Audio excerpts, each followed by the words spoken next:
If you want to delete downloaded files on Motorola Moto G87, all you have to do is you need to go to the Files app, which you should be able to find, for example, in the app drawer. To be precise, it is in Google folder, at least by default, and in my case, it is here in this place.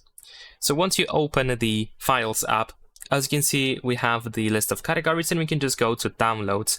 And here you can find everything that you have downloaded on your phone so far. If you want to remove something, just tap on these three dots right next to the file that you want to remove, and then choose to move to trash, and then confirm that you want to do that. Now, this file that I have deleted now, or actually moved to trash, is going to be in trash for 30 days, and after that period, it is going to be removed forever, but you can always go to trash, and you can, for example, remove it earlier. Of course, you can also press and hold your finger to select a couple of different apps. So you press and hold your finger on the first app that should be removed. Then you can select multiple files at once by tapping on these circles. And then tap on these three dots in the upper right corner and choose to... Actually, sorry, my bad, I didn't see the trash icon here. We can just tap on this trash icon here and confirm that we want to delete these files. And that is pretty much it. Leave a like and subscribe.